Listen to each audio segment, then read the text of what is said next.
370 नहीं चुभा जितनी स्टेटहुड लेकर यूनियन टेरिटरी बना। तो ये नेशनल कॉर्बेट पार्क में शूटिंग यकीन करेंगे, आई वॉज इन टीयर्स और मैंने इसको फ़ोन किया, मुझे नहीं मिला। जब 5 बजे मेरी बात हुई तो मैंने कहा हमारी गलती से। राजनीति में आज 2 विचारधाराओं की लड़ाई है, एक आरएसएस गांधी वाली, एक आरएसएस और एक गांधी राज वाली। करना जिसे बोलते हैं ना, बहुत क्रूड लैंग्वेज में साड़ा राज है, राज करना है, दैट्स ऑल।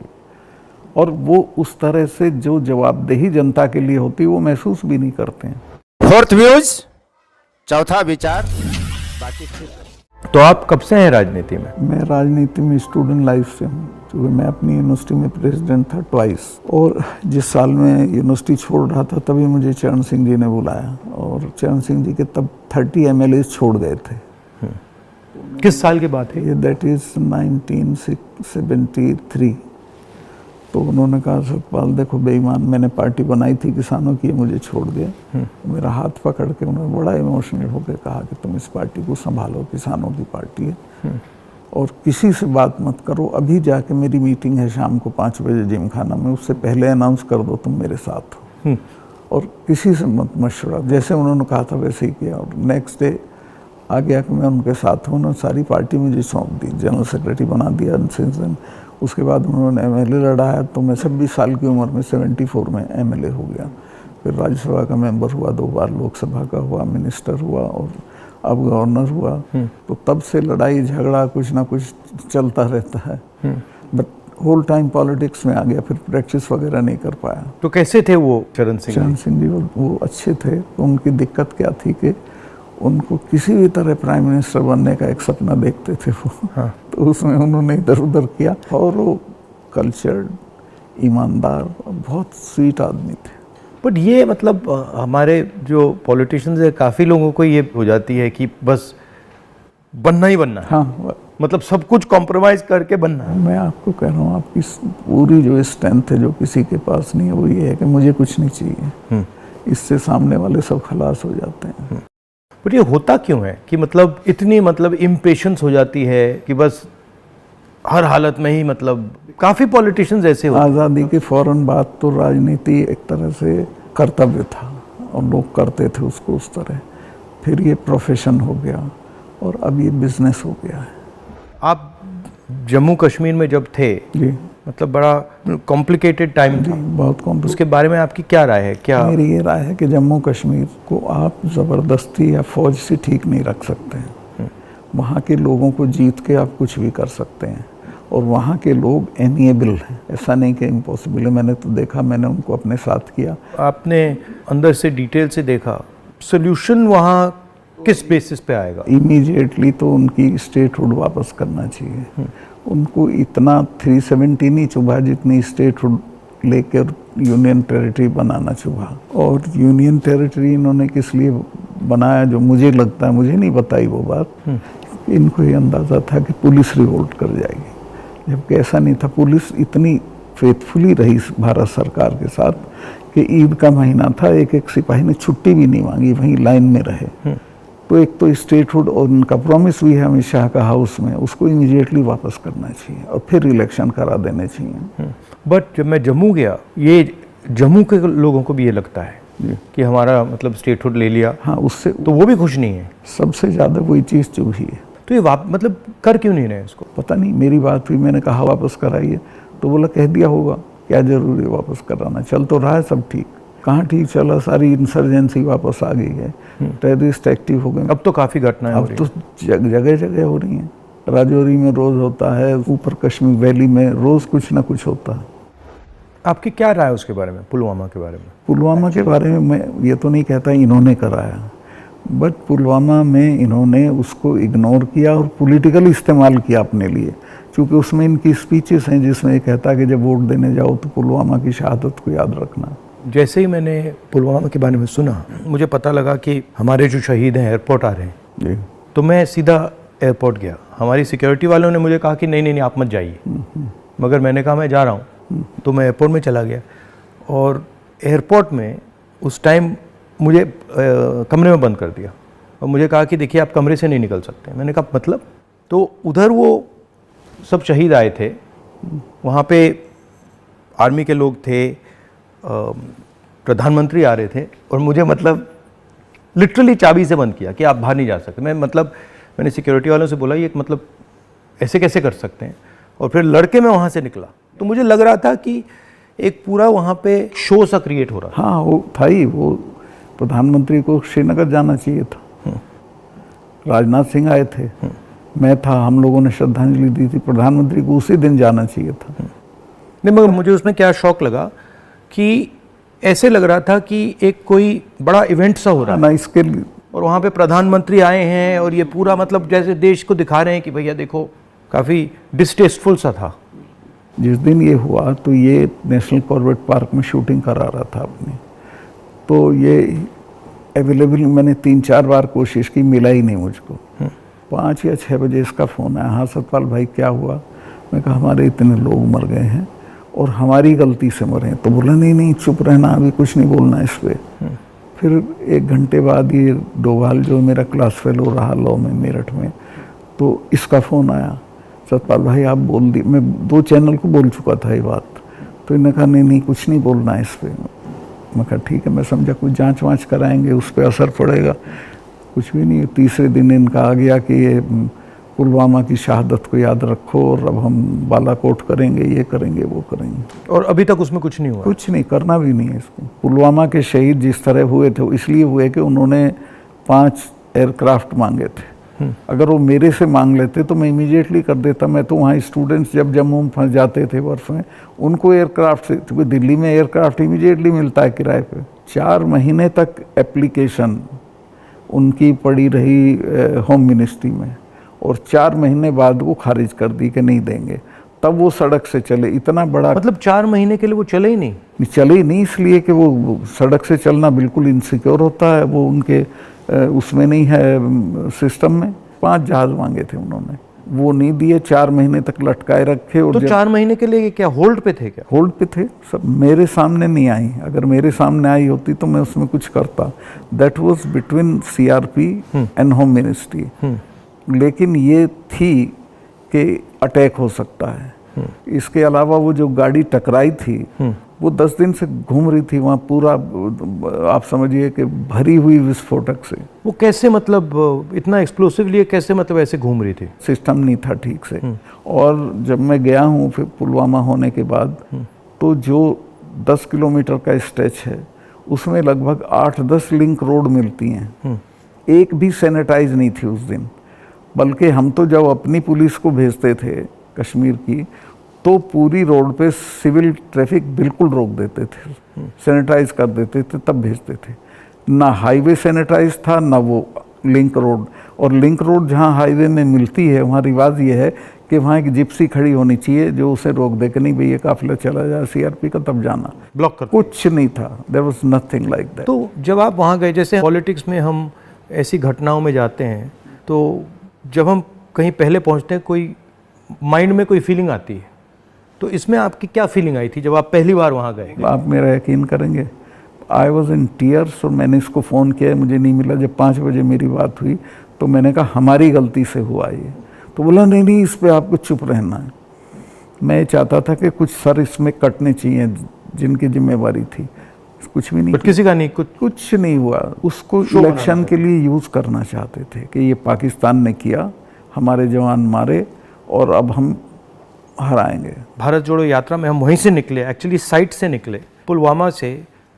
तो मुझे ये लग रहा था कि जो आपने बोला कि ऐसी जगह पे, स्ट्रेटेजिक जगह पे इतना एक्सप्लोसिव कहाँ से आ गया, कैसे आया, वो मेरे दिमाग में क्वेश्चन था। सारा पाकिस्तान से आया था, बट इतना 600-300 किलो। हाँ, ये बॉर्डर तो हमारा पोरस है, और ये इतना एक्सप्लोसिव इंडिजिनसली प्रोक्योर करते तो वो बात फैल जाती।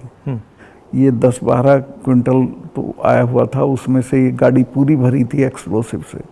और बताया मुझे जब मैं गया कि साहब ये तो 10-12 दिन से घूम रही थी गाड़ी। जो गाड़ी चला रहा था उसका भी, मालिक का, दोनों का टेररिस्ट रिकॉर्ड था। दोनों कई बार गिरफ्तार हो लिए थे, फिर छूट गए थे, फिर गिरफ्तार हुए थे, फिर छूट गए थे। अच्छा, तो उन पर कोई निगाह नहीं थी इंटेलिजेंस एजेंसीज की। यहाँ मीडिया में मतलब मैं देख रहा था, यहाँ पे इतना बड़ा कास्ट सेंसस का मुद्दा है, बट अब आजकल बस Israel Israel Israel, caste census को नहीं दिखा। मतलब जो चाहे वो अदानी हो चाहे वो कास्ट सेंसस हो, जो ज़रूरी बातें हैं उसका कुछ नहीं होगा, मगर इजराइल हो, बॉलीवुड हो, क्रिकेट हो, उस पर चलते जाएंगे। अदानी तो आपने इसके चिपका दिया, वो तो छूटेगा नहीं, गांव गांव चला गया अदानी का। और लोग ये कहते हैं अदानी के यहाँ इसी का रुपया है। हाँ, वो 20,000 का आपने उठाया था, 20,000 को इतना बड़ा इन्वेस्टमेंट कहाँ से आएगा? कल ही एक स्टोरी आई है कि ये कोयले के प्राइस इन्फ्लेट कर रहा है। वहाँ से इंडोनेशिया से कोयला नाव में जाता है और यहाँ पहुँचते उसकी प्राइस इन्फ्लेट हो जाती है और फिर लोगों को बिजली के लिए ज़्यादा रेट देना पड़ता है, मगर वो भी मीडिया ने कहीं नहीं उठाया। मुझे खबर ये दी गई कि जिस दिन मैं ये करण थापर का इंटरव्यू किया, इन्होंने बुला के सब चैनल्स को कहा कि खबरदार कोई रिपोर्टिंग नहीं होगी, और अतीक अहमद का केस हो गया और उसको 10 दिन तक हेडलाइन। जब मैंने वो देखा, मैंने अपनी बहन से कहा कि ये जो आपने पुलवामा की बात की है, इसके कारण ये किया गया है, हाँ, टोटल डिस्ट्रैक्ट करने के लिए। मैंने नोटिस किया जब आपने पुलवामा की बात की तो ये सब डर गए थे, लेकिन अतीक अहमद ने उसको 10 दिन तक खत्म कर दिया, ओवरशैडो कर दिया। बिल्कुल। भारत जोड़ो यात्रा में मुझे एक बात समझ आई कि कितना भी मीडिया पे कंट्रोल हो, अगर आदमी डायरेक्ट जनता के पास जाता है, हाँ, तो फिर कोई नहीं, तो नहीं चलता। जनता ओनली आंसर है, जनता के पास जाना। और अगर आप जनता के पास जाते हैं तो बहुत जल्दी जनता को बात समझ आ जाती है, वो टाइम नहीं लगता। नहीं, जनता तो अवेयर है देश में, ऐसा नहीं उन्हें मालूम नहीं है, बट उन पे कोई प्लेटफॉर्म नहीं है, कहाँ कहें, किसको कहें। उनके रिप्रेजेंटेटिव भी ऐसे ही गए गुजरे हैं सब। पहले मैंने पार्लियामेंट में स्पीच दी कास्ट सेंसस के बारे में। जब मैं इसकी रिसर्च कर रहा था, मैंने देखा कि हमारे सब इंस्टीट्यूशंस में, चाहे वो मीडिया हो, ब्यूरोक्रेसी हो, जो ओबीसी वर्ग है, जो दलित वर्ग है, जो ट्राइबल वर्ग है, उनका कोई रिप्रेजेंटेशन नहीं है। मतलब आप बिलीव नहीं कर सकते, मीडिया में चाहे आप सबसे बड़े मीडिया हाउसेस देख लीजिए या सारे जो एंकर्स हैं, सारे रिपोर्टर्स देख लीजिए, इसमें एक ओबीसी नहीं है, एक दलित नहीं है, एक ट्राइबल नहीं है। इसके बारे में आपकी क्या राय है? नहीं, मैं तो चूँकि लोहियाइट रहा हूँ, तो लोहिया ने एक बार कहा था कि मुझे कमेटी बनानी थी गोवा की आज़ादी की, तो मैं जब भी कमेटी बनाऊँ उसमें 48% अपर कास्ट आ जाते थे, नाम मांगूं तो भी वही आते थे। तो ये सिस्टम बन गया है यहाँ का। इसको चेंज करने का आपकी राय क्या है? एक तो इसको कंपलसरी करना पड़ेगा, भाई इतने % हो, जैसे नौकरियों में हो गया उस तरह से। और दूसरे उन वर्गों में थोड़ा चेतना बढ़ानी पड़ेगी, भाई तुम इन पेशों में आओ। बट इसमें इंटरेस्टिंग बात यह है कि जो स्थिति है एक्चुअली इंस्टीट्यूशनल स्ट्रक्चर में हिंदुस्तान में, उसके डिटेल्स ओबीसी वर्ग को भी नहीं मालूम, दलित वर्ग को भी नहीं मालूम। आपने थोड़ा, मतलब मैंने तो थोड़ा सा छुआ है, बट एक्चुअली किसी को नहीं मालूम, पता ही नहीं है। सही कह रहे हैं। क्यों? क्योंकि पूरा जो इन्फॉर्मेशन का सिस्टम है उसमें कोई ओबीसी नहीं है, कोई दलित नहीं, कोई ट्राइबल, वो भी उन्हीं के हाथ में है। तो एक प्रकार से लाउड स्पीकर ऑन कर देते हैं और इतना लाउड करते हैं कि कोई कुछ बोल नहीं सकता है। जैसे आपने पुलवामा की बात की, कास्ट सेंसस की बात की, अदानी की बात की, बस loud speaker, Modi ji loud speaker on कर देते हैं और जितना चिल्लाना चाहो चिल्लाओ, कुछ नहीं होता। कुछ दिन पहले मैं दिल्ली में 3-4 घंटे बढ़इयों के साथ काम किया, तो वो मुझे बता रहे थे कि हम सोफ़ा बनाते हैं, चेयर बनाते हैं, टेबल बनाते हैं, मगर जिस शोरूम में वो बिकता है उसमें हम जा नहीं सकते। मतलब काम हमारा, मेहनत हमारी, मगर फल हमारा नहीं। और कितना गुना एनहांस करके पैसा लेते हैं उसका। इनको तो कुछ मिलता नहीं गरीबों को। ये बहुत ही एक्सप्लॉयटेटिव सिस्टम है। तो अगर आप जीएसटी देखें, जीएसटी भी इनडायरेक्ट टैक्स है, उसमें छोटे व्यापारी, किसान, मजदूर वो टैक्स भरते हैं। डिमोनेटाइजेशन भी उनके खिलाफ हथियार था। किसान आंदोलन में तो आपने काफ़ी कमेंट किया है, वो भी मतलब उनके घर में से पैसे निकालने का तरीका था। नहीं, वो तो इनका मैं बताता हूँ, अगर आप नहीं हटाओगे इस बार तो खेती को तो ये पूरी तरह खत्म, मतलब किसान छोड़ के भाग जाएगा और ये कॉरपोरेट को दे देंगे। इनका ये इरादा है। मैं तो खेती करता था, मेरे गांव में पूरी यूपी की सबसे बड़ी काश्त थी। एक हमारे चचा थे, उनके पास 2500 बीघा ज़मीन थी, और आज मैं जाता हूँ तो सब के लड़के शहर में आ गए हैं, चूँकि एजुकेशन नहीं है, हेल्थ सर्विसेज नहीं है, और सिक्योरिटी नहीं है तो वो बटाईदार को देके वो धीरे धीरे ख़त्म हो जाएगी खेती। खेती को ख़त्म करेंगे, फौज ख़त्म करी दी से ये ला के अग्निवीर में कौन इतने से अरसे के लिए अपनी जान देगा। तो ये शने शने सब लोगों को, ये हर इंस्टीट्यूशन को पकड़ के ख़त्म कर देते हैं। इनकी मतलब इमीडिएटली ये चाहे वो सेना हो, सरकार हो, ब्यूरोक्रेसी हो, इलेक्शन कमीशन, जैसे इनके हाथ पड़ता है वो अपने लोगों को बैठा के कुछ ना कुछ उल्टा। मैं आप एक स्टडी करा लीजिए, सेंट्रल यूनिवर्सिटी के जो वाइस चांसलर्स हैं पिछले 1 साल में लगे हैं, वो 100% वो हैं जिनके संघ से कनेक्शन थे। उसके बिना आप कोई नौकरी नहीं पा सकते हैं आज, और सेंट्रल यूनिवर्सिटी की तो बिल्कुल नहीं पा सकते हैं। जो इंटर कॉलेज के प्रिंसिपल होने लायक भी नहीं थे वो वीसी लगे हुए हैं सब जगह। मतलब इनका शिक्षा का सिस्टम नहीं रहा, अब कंट्रोल का, माइंड कंट्रोल का सिस्टम बनाने की कोशिश। आपके मुताबिक इम्प्रूवमेंट लाने का क्या तरीका है? देखिए, सबसे बेसिक सवाल है कि किसान को उसकी फसल का दाम सही नहीं मिलता है और उसके चलते वो हर साल गरीब होता जाता है। जो एक फसल का दाम पिछले साल था, खाद का और बाकी चीज़ों का जो दाम था, उसकी तुलना में इस साल में और फ़र्क हो जाता है। तो उसकी परचेजिंग पावर हर साल कम होती चली जाती है और उसे पता नहीं चलता।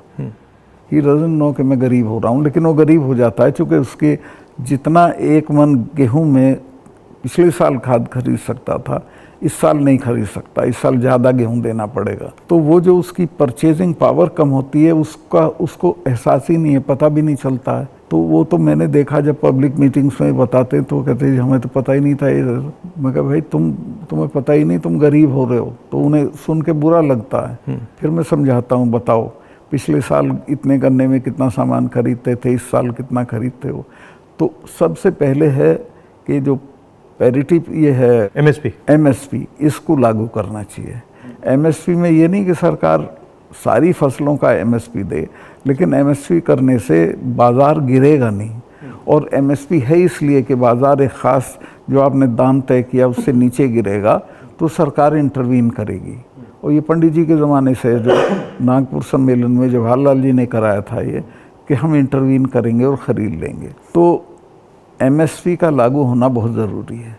और एमएसपी पे इन्होंने किसानों से धोखा किया। जब किसान कानून वापस लिए तो कहा था हम एमएसपी करेंगे, और आज तक नहीं किया। वो क्यों नहीं किया? क्योंकि अडानी ने बड़े बड़े गोदाम बना दिए, फसलें एक दाम पे खरीद ली, अगले साल उनके दाम बढ़ जाएंगे, वो बेचेगा। एमएसपी होगा तो किसान इनको सस्ते दाम पे नहीं देगा। तो एमएसपी का होना सबसे ज़्यादा ज़रूरी है।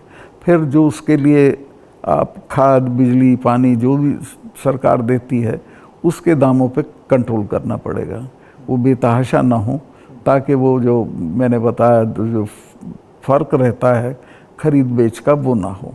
जो आप कह रहे थे, ये जो अदानी जी हैं, इन्होंने पूरा जो स्टोरेज का इंफ्रास्ट्रक्चर है अपने हाथों में ले लिया है।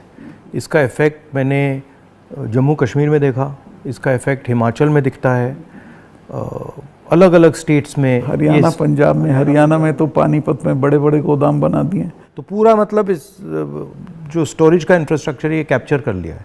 तो फिर जब भी ये प्राइसेस को मतलब ऊपर नीचे फाइन ट्यून करना चाहते हैं, कर देते हैं, तो ये किसानों को मतलब नुकसान, डायरेक्ट नुकसान पहुंचाते हैं। जब तक इनके खिलाफ हल्ला बोल नहीं होगा तब तक सुधरेंगे नहीं, या फिर सरकार बदल जाए। अभी तो इन्हें टोटल प्रोटेक्शन है। मगर मैंने देखा है कि जनरली सरकारों के पास जो किसान का जो स्टोरेज की कैपेबिलिटी होती है उसके बारे में सरकारें ज़्यादा नहीं सोचती हैं। वो ज़्यादा नहीं, बिल्कुल नहीं सोचती। आप नॉर्थ ईस्ट में भी थे? हाँ, मेघालय में। वो मुझे पनिशमेंट पोस्टिंग दी गई थी गोवा के बाद, क्योंकि गोवा में मैंने करप्शन के बारे में बहुत बोला था। लेकिन वो अच्छी गोवा से हटा दिया गया। हाँ, गोवा से हटा के नॉर्थ ईस्ट भेज दिया गया था। तो कश्मीर से हटाया, फिर नॉर्थ, गोवा से हटाया, फिर मतलब सब जगह 5 तबादले किए इन्होंने मेरे, जैसे सरकारी कर्मचारी के करते हैं। तो नॉर्थ ईस्ट बेटर था, वहाँ 12 ज़िले थे, गोवा में 2 ज़िले थे। और मेघालय बहुत अच्छी जगह है, कोई झगड़े टंटे की नहीं है।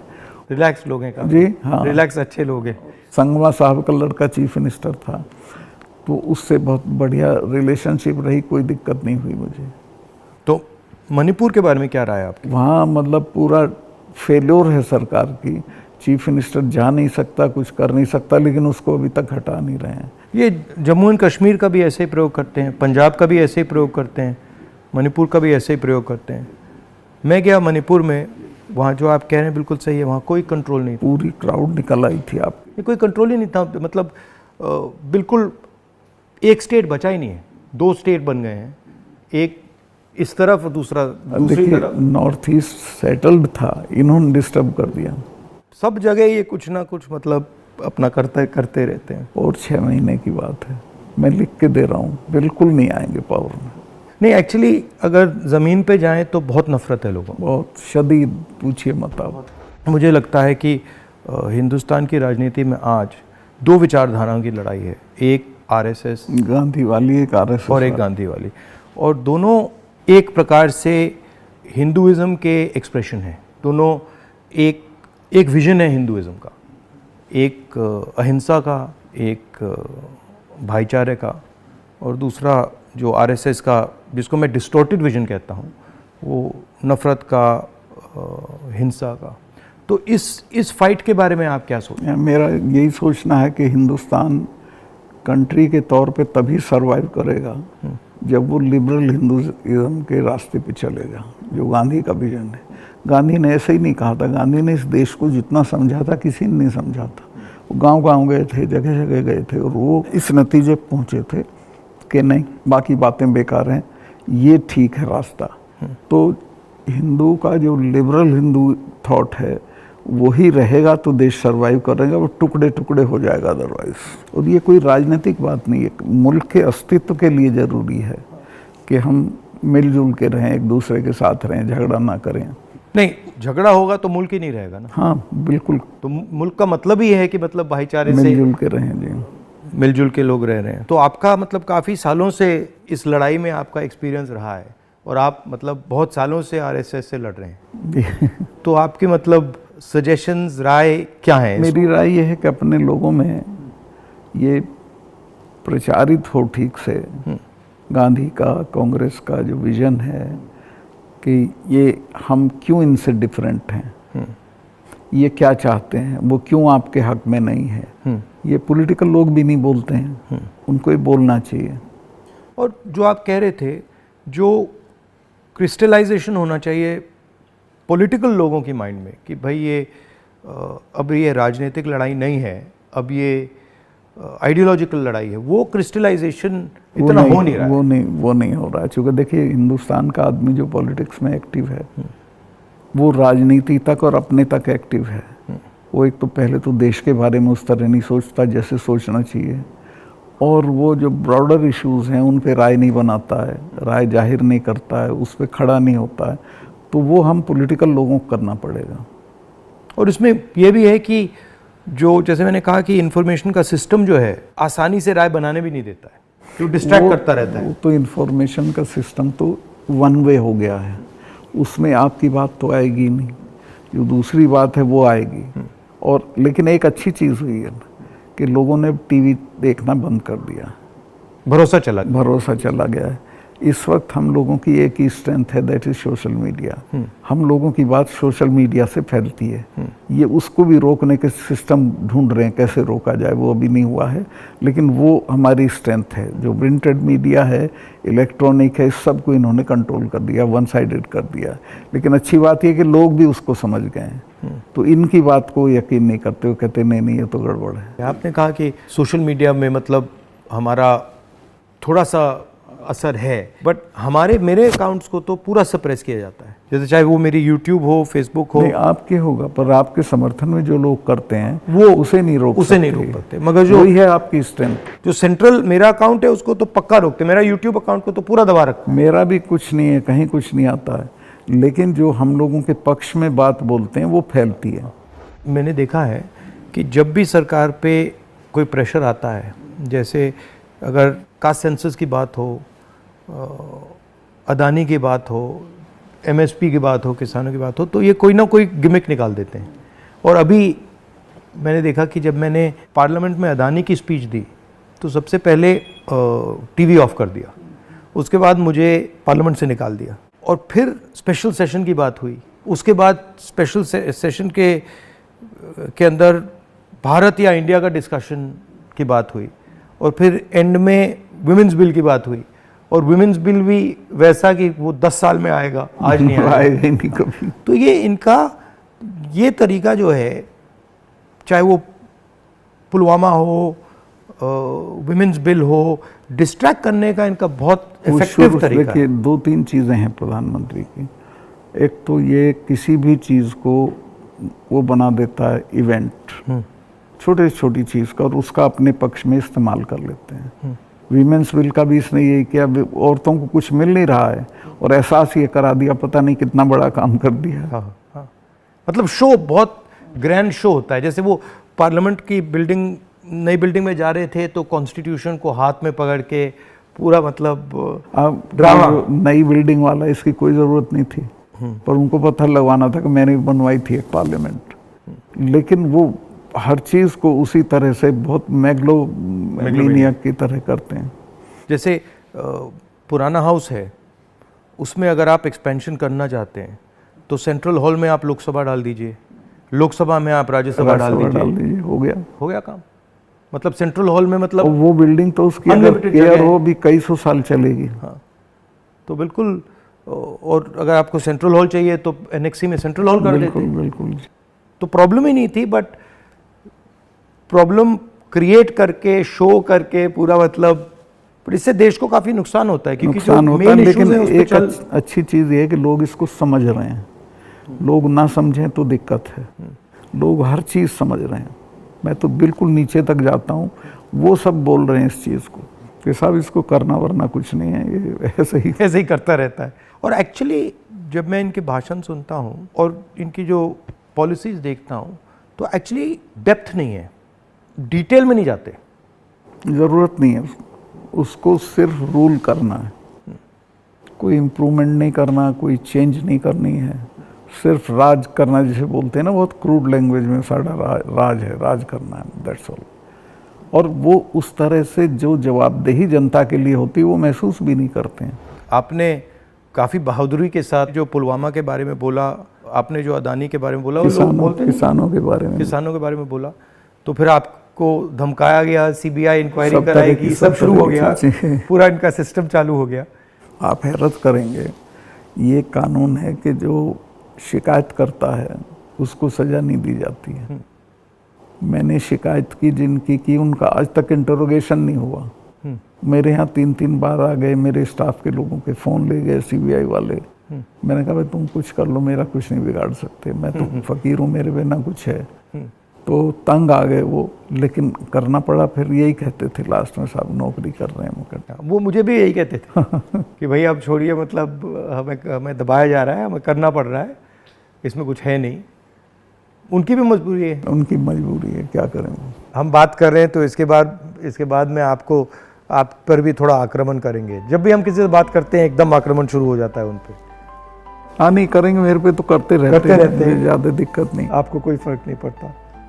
थैंक यू, बहुत अच्छा लगा, बहुत अच्छा लगा, थैंक यू। यदि अब तक आपने इस चैनल को सब्सक्राइब नहीं किया है तो चैनल को सब्सक्राइब कर लें, शेयर लाइक कमेंट जरूर करें, और हाँ, और नोटिफिकेशन वाली बेल आइकन की जो घंटी है उसको जरूर दबाएं, ताकि आपके पसंद का वीडियो सबसे पहले आप तक पहुंचे। आप देख रहे थे फोर्थ व्यूज, मैं उपेंद्र कश्यप, जय हिंद। फोर्थ व्यूज, चौथा विचार, बाकी ठीक।